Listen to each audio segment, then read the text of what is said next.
നമ്മളെ നാട്ടിലുള്ളൊരു കാര്യമാണ് കുട്ടികളെ കൊണ്ട് എങ്ങനെയെങ്കിലും ഫുഡ് കഴിപ്പിച്ച് അവർ നല്ല ചബ്ബിയാക്കി ഇരുത്തുക എന്നുള്ളത്. അപ്പൊ അതിനോട്ട് വേണ്ടി നമ്മൾ എന്ത് ചെയ്യും?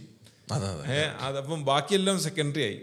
അപ്പൊ ആ സമയത്ത് ഈ ഫുഡ് കഴിക്കാൻ ഏറ്റവും എളുപ്പം എന്തോ സാധനം വെച്ചു കൊടുത്താൽ അവരിങ്ങനെ വായ തുറന്നവരും ഇറക്കും. എന്താ ഇങ്ങനെ കാണണം? അതെ. എന്താ കഴിക്കുന്നതെന്ന് പോലും അവർ ശ്രദ്ധിക്കാതെ ആ ഒരു പെട്ടെന്ന് പണി കഴിയും, 10 മിനിറ്റ് കൊണ്ട് കഴിഞ്ഞു. മറ്റേത് ഈ ഫുഡും കൊണ്ട് ഇവന്റെ ബാക്കിൽ നടക്കണം 1 മണിക്കൂർ.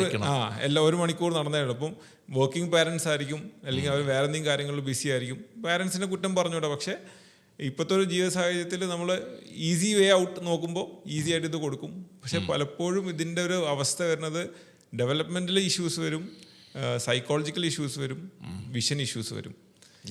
അപ്പോൾ ഇതെല്ലാം നമ്മൾ അഡ്രസ്സ് ചെയ്തിട്ട് മാത്രമേ ഇതുള്ളൂ. ഇപ്പോൾ നമ്മളെ ഫ്രണ്ട് ഡോക്ടർ നിർമ്മൽ, നമ്മൾ ഓഫ്താമോളജിസ്റ്റാണ്. ഹി ഓൾവേസ് ടെൽസ്, നീ ഇപ്പോൾ നിർബന്ധമാണ് നിങ്ങൾക്ക് കാണിക്കണമെന്നുണ്ടെങ്കിൽ നിങ്ങൾ വലിയ സ്ക്രീൻ വെച്ചിട്ട് അതിൽ പ്രൊജക്ട് ചെയ്തിട്ട് കാണിച്ചോ.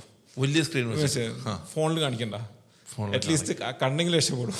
പലപ്പോഴും ഒരു ഡിലേഡ് ലാംഗ്വേജസ് കാണാറുണ്ട്. കാരണം നമ്മൾ ഈ ഒരു കാണുന്ന സാധനം നമ്മളോട് സംസാരിച്ചുകൊണ്ടിരിക്കുക, കുട്ടികൾ അങ്ങോട്ട് സംസാരിക്കേണ്ട ആവശ്യമില്ല. ഓൾവേസ് ഇതിങ്ങനെ ഇങ്ങോട്ട് സംസാരിച്ചുകൊണ്ടിരിക്കുകയാണ്.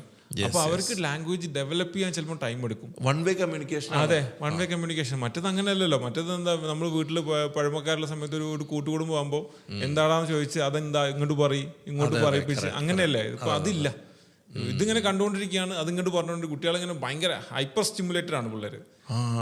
ഹൈപ്പർ സ്റ്റിമുലേഷനിൽ അങ്ങനെ ഇരിക്കുന്നല്ലാതെ അവര് ഒറ്റയ്ക്കായിട്ട് അതൊന്ന് പുറത്തോട്ട് കൊണ്ടുവരാനുള്ള ശ്രമം നടത്താതെ പലപ്പോഴും ലാംഗ്വേജ് ഡിലേസ് ഉണ്ട്. കുട്ടികളെപ്പോഴും ആ ഒരു ടേസ്റ്റ് അറിഞ്ഞ് അതുപോലെ തന്നെ അതിനോടൊരു ഇഷ്ടം വന്ന് കഴിക്കുമ്പോൾ നമ്മൾ അവരെ ബാക്കിൽ നടക്കേണ്ടതില്ല, അവർ തന്നെ സ്വയം കഴിക്കുന്ന ഒരു ഇത്. മറ്റേത് നമ്മളൊരു LKG-യിലാണെങ്കിലും ഫസ്റ്റ് സ്റ്റാൻഡേർഡിലാണെങ്കിലും ഒക്കെ അവരുടെ ബാക്കിൽ നടന്ന് ഇങ്ങനെ ഇത് കാണിച്ചു കൊടുത്ത് കഴിപ്പിക്കുന്ന ഒരു രീതിയാണ്. ആ ഒരു ഫസ്റ്റ് ഇയർ തൊട്ടേ മെല്ലെ കുറച്ച് അവർക്ക് ഇട്ട് കൊടുത്ത് അതിൽ നിന്ന് ആ പ്ലേറ്റിൽ നിന്ന് അവർ കഴിക്കുന്ന ഒരു ശീലം ഉണ്ടാക്കുമ്പോൾ കുറച്ചും കൂടെ അവർ തന്നെ സ്വയം ചെയ്യുന്ന ഒരു രീതി വരും. ഇതെന്തോ കണ്ട് എന്തോ ആരോ ഒന്നും അറിയാണ്ട് പാരന്റ്സിനെ സംബന്ധിച്ച് പെട്ടെന്ന് പണിയും കഴിഞ്ഞ് അല്ലേ. പക്ഷെ അതിന്റെ വേറൊരു ഇഷ്യൂ എന്താണെന്ന് വെച്ചാൽ കുറച്ചും കൂടി വലിയ കുട്ടികളാണെങ്കിൽ ഒബീസിറ്റിക്ക് ഭയങ്കര ചാൻസ് കൂടുതലാണ്. കാരണം ഈ സ്ക്രീന് കണ്ടുകൊണ്ടിരുന്നിട്ട് ജങ്ക്സ് അടിച്ചുകൊണ്ടിരിക്കുകയായിരിക്കും, ചിപ്സോ ബിസ്ക്കറ്റോ, ഇത് ഫുൾ ഇങ്ങനെ അറിയില്ല. ഇത് കഴിച്ചോണ്ടിരിക്കും, എന്താവും കഴിച്ചത് പോലും അവൻ അറിയില്ല. അപ്പോൾ ഒരുപാട് കാലറീസ് കയറും. പിള്ളേരെല്ലാം ഈ സൈസിലേക്കും. അമ്മമാരെ ഹാപ്പി, പാരന്റ്സ് ഹാപ്പി, ഞങ്ങൾ മാത്രം ഹാപ്പി അല്ല.